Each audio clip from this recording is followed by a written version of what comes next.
नमस्ते प्यारे विद्यार्थियों, आप सबको स्टडी मैथ यूट्यूब चैनल में आप सबका हार्दिक स्वागत है और अभिनंदन। मैं लेकर आया हूं कक्षा 5 की गणित, जो बहुत ही आसान तरीके से। तो अपन पिछले वीडियो के अंदर प्रश्नवाली 5.1 पूर्ण पढ़ चुके हैं। आज अपन नई प्रश्नवाली शुरू करने जा रहे हैं 5.2 गुणज एवं गुणनखंड, जिसके अंदर भी गुणज के बारे में चर्चा अपन ने जो की थी वो कौन सी 5.1 प्रश्नवाली के अंदर। आज अपन गुणनखंड के बारे में चर्चा करेंगे। तो सबसे पहले तो अपन को समझ में आना चाहिए कि ये गुणनखंड है क्या। अक्सर बच्चों को ये बात समझ में नहीं आती है। जब तक ये बात समझोगे, गुणज का मतलब तो अपन ने समझ लिया कि पहाड़े लिखने हैं, कोई भी संख्या आपको दे रखी है तो। और गुणनखंड का मतलब क्या होता है, ये सबसे बड़ी बात है। अगर ये समझ में आ गया तो प्रश्न तो कुछ है ही नहीं, आप चुटकियों में कर लोगे प्रश्नों को। तो जो गुणनखंड का मतलब होता है कि आपको मान लीजिए कोई भी जो संख्या दे रखी है, कोई भी आपके पास में अगर संख्या दे रखी है या कोई अंक दे रखा है, उसके अंदर या कोई अंक दे रखा है तो उसके अंदर जिन जिन संख्याओं का भाग जाए या जिन जिन अंकों का भाग जाए तो वही क्या कहलाता है, गुणनखंड कहलाता है। और अंतिम जो अंक आएगा, अंतिम अंक या संख्या आएगी वो आएगी जो समान, जैसे कि 5 का अगर गुणनखंड पूछा है तो अंतिम 5 आएगा। इस 5 में किन किन संख्याओं का भाग जाता है वही क्या कहलाता है, गुणनखंड कहलाता है। मुझे उम्मीद है कि आपको बहुत ही अच्छे से ये समझ में आ गया, क्योंकि कक्षा 5 बोर्ड है और इस बोर्ड के अंदर अपन को अच्छे से समझ के जाना चाहिए। चलिए आइए पहले प्रश्न की शुरुआत करते हैं। प्रश्न को समझते हैं कि प्रश्न के अंदर क्या दिया गया और क्या पूछा गया है। दी गई संख्याओं के गुणनखंड ज्ञात कीजिए। बहुत ही अच्छा प्रश्न है। गुणनखंड का मैंने अभी अभी मतलब समझा दिया कि गुणनखंड का मतलब यह है कि जो भी संख्या दे रखी है उन संख्या में किन किन संख्याओं का भाग पूरा पूरा जाता है, वही गुणनखंड कहलाता है। तो अपन पहले की शुरुआत करते हैं कि 7 के गुणनखंड लिखने। किसके लिखने हैं? 7 के गुणनखंड लिखने। मुझे ये बताइए कि अंतिम जो संख्या आएगी वो कितनी आएगी? 7 आएगी। उस 7 से बड़ी नहीं आएगी। अब देखिए, तो 7 के अंदर 1 का भाग पूरा पूरा जा रहा है, इसका मतलब 1 आएगा। 1 तो कितना आएगा? 1। उसके बाद में देखो 2 का भी भाग नहीं जाता, 3 का नहीं जाता, 4 का, 5 का, 6 का भी नहीं जाता। और उसके बाद में किसका जाता है? 7 खुद का जाता है। जो 7 के जो गुणनखंड होंगे वो कितने होंगे? 2 गुणनखंड होंगे, 1 और 7। कितना होगा? 1 और 7।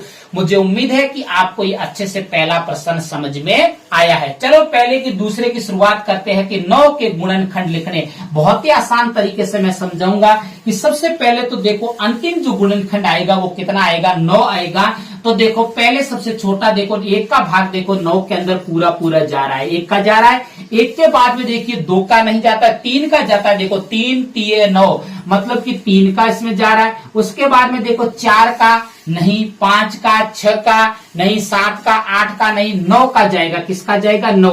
तो 9 के जो गुणनखंड हो गए, देखो अंतिम संख्या वही आई जो 9 था तो 9 ही आया। इधर 7 था तो कितना आया? 7 आया।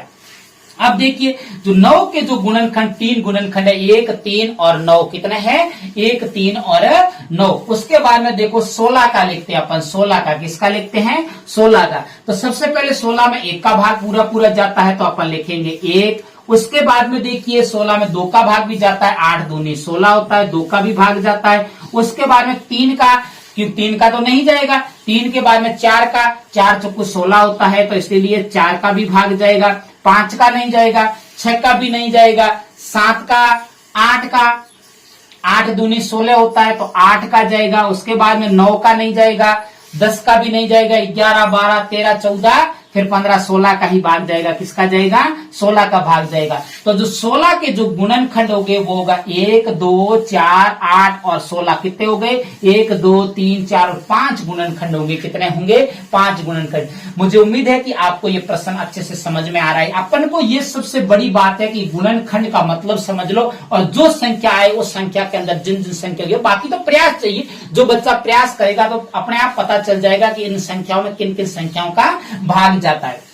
अब देखिए उसके बाद में 25 का देखना है। तो 25 के अंदर 1 का भाग पूरा पूरा जाता है। उसके बाद में 1 के बाद में 2 का जाता नहीं, 3 का भी जाता नहीं, 4 का भी नहीं जाता है, 5 का तो बिल्कुल जाता है। देखो 5 पंजे 25, 5 का जाता है। उसके बाद में 6 7 8 9 10 का भी नहीं जाता है। उसके बाद में 11, 12, 13, 14 किसी का नहीं जाएगा। देखो 15, 16, 17, 18, 19, 20 के बाद में किसका ही जाएगा, खुद 25 का ही जाएगा। किसका जाएगा, खुद 25 का जाएगा। तो जो 25 के गुणनखंड हो गए वो 1, 5 और 25 तीन ही गुणनखंड हो गए। उसके बाद में देखिए 48 के गुणनखंड चाहिए। तो 48 में देखो किन किन संख्याओं का भाग जाता है। देखो तो 48 के अंदर जो भाग जाएगा वो एक तो 1 का जाता है, क्योंकि 1 में 48 में पूरा पूरा भाग जाएगा। अगला किसका जाएगा, देखो 2 का भी भाग जाएगा।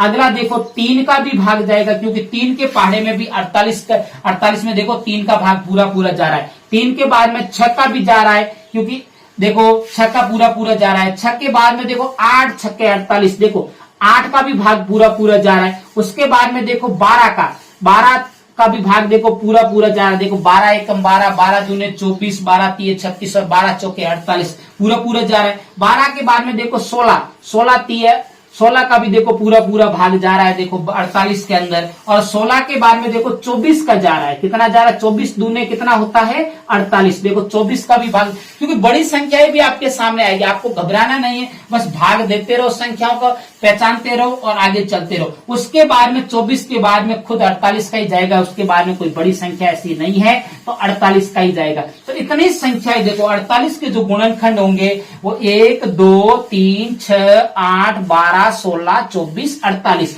कितने हुए, 1, 2, 3, 4, 5, 6, 7, 8, 9। तो कितने गुणनखंड हो गए, कुल 9 गुणनखंड हो गए। उसके बाद में देखो 63 की किसके चाहिए, 63 के गुणनखंड चाहिए। तो 63 का गुणनखंड देखो 1 का तो जाएगा, 1 का तो सब में जाता है, 1 तो सब में जाता है। उसके बाद में 63 में देखो 3 का भाग भी जा रहा है। देखो 3 दूने 6 और 3 एकम 3, 3 का भाग पूरा पूरा जा रहा है। 3 के बाद में देखो 7, 9, 63, मतलब कि 7 का भाग पूरा पूरा जाएगा। 7 के पाड़े में 63 आते हैं ना, उसके बाद में 9 के पाड़े में 63 आते हैं। देखो तो 9 का भाग पूरा पूरा जाएगा। उसके बाद में देखो 21 का भाग भी देखो कितनी बार जाएगा, 3 बार। 21 तीय 63 होता है। कितना होता है, 21 तीय 63। और उसके बाद में कोई बड़ी संख्या नहीं है, सबसे बड़ी संख्या लास्ट 63 खुद ही है। कितनी है, 63 खुद ही बड़ी संख्या है। तो ये हो गया 63 के गुणनखंड 1, 3, 7, 9, 21 और 63। मुझे उम्मीद है कि आप सबको बहुत अच्छे से ये समझ में आया है। अगर मेरे पढ़ाने का तरीका आपको अच्छा लगे तो मेरे चैनल को सब्सक्राइब करना और आगे अपने प्यारे प्यारे दोस्तों को शेयर करते रहना।